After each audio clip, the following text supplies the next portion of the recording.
दोस्तों, Iran Israel जंग की वजह से जो हमारे देश में एलपीजी गैस सिलेंडर की किल्लत चल रही है, इस बीच अब सरकार ने एक दो तीन नहीं बल्कि 5 बड़े फैसले लिए हैं। अगर आपके भी घर में एलपीजी सिलेंडर से खाना बनाया जाता है, तो आपको यह सरकार के द्वारा बड़ी घोषणाएं बड़ा आदेश जरूर जान लेना चाहिए।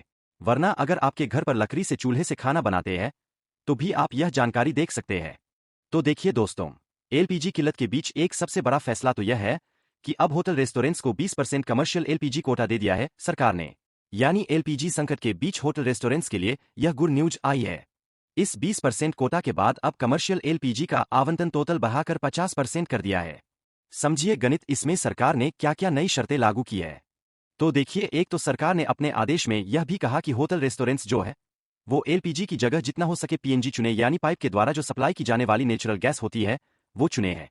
इसके अलावा सरकार ने जो गैस डिस्ट्रीब्यूशन कंपनियां हैं, हमारे देश में जो 3 प्रमुख बड़ी एलपीजी गैस सिलेंडर प्रोवाइडर कंपनियां हैं, एचपी गैस, इंडियन ऑयल और भारत गैस, तो तीनों को बड़ा आदेश दिया और इन कंपनियों को जल्दी कनेक्शन देने को भी कहा है।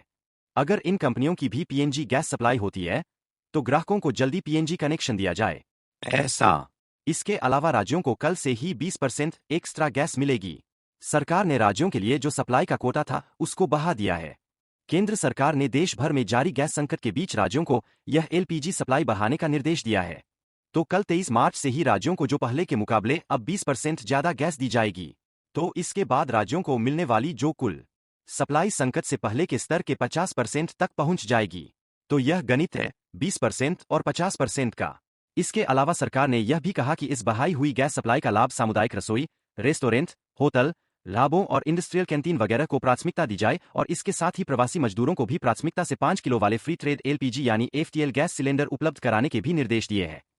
तो एलपीजी संकट के बीच सरकार ने यह भी आदेश जारी किया। इसके अलावा देखिए, आप जैसे उत्तराखंड में यह आदेश जारी हुआ कि एलपीजी गैस खत्म हो जाए तो घबराए नहीं, केवल आप अपना पहचान पत्र देकर के भी 5 किलो वाला छोटा सिलेंडर ले सकते हैं। हरिद्वार वगैरह में यह गैस सिलेंडर उपभोक्ताओं को परेशानी होने पर सरकार ने यह राहत दी है। वही जो सरकारी दफ्तर है, उनको भी पीएनजी पर शिफ्ट होने की सलाह दी है। पेट्रोलियम और गैस मंत्रालय की तरफ से सभी राज्यों को पत्र लिख के गैस इंफ्रास्ट्रक्चर से जुड़ी मंजूरियां तेजी से लेने को भी कहा है। अच्छा, इसके अलावा एक और नई पहल देखिए दोस्तों, अब गैस सिलेंडर मिलने में लगेंगे सिर्फ 2 से 3 मिनट। इस शहर में खुला देश का पहला एलपीजी एटीएम भी है। जी हां, हरियाणा के गुरुग्राम शहर में यह देश का पहला एलपीजी एटीएम मशीन खोला गया। यह एक तरह से एलपीजी वेंडिंग मशीन है। जहां आप एटीएम से पैसे निकालते हो ना, वैसे ही सिलेंडर ले पाएंगे।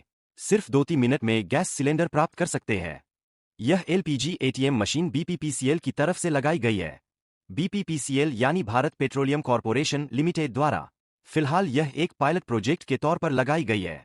यह मशीन कैसे काम करती है, इसकी स्टेप्स भी आप देख सकते हैं। इसमें क्यूआर कोड, स्कैन वगैरह, बारकोड स्कैनर का सिस्टम होता है। और इस मशीन के जरिए, वेंडिंग मशीन के जरिए अभी फिलहाल आपको 10 किलो वाले कंपोजिट सिलेंडर मिलेंगे।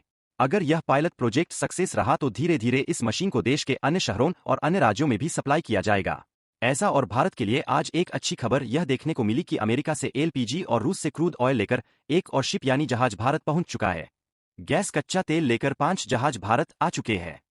फारिस की खाड़ी में सभी 22 जहाज अभी सुरक्षित है। हालांकि अभी भी 22 भारतीय जहाज जो वो करीब भारत की खाड़ी में फंसे हुए हैं, लेकिन अच्छी बात यह है कि ये सभी सुरक्षित है। तो धीरे धीरे ये भी भारत की तरफ आएंगे तो देश में LPG supply, crude oil supply वगैरह बढ़ेगी।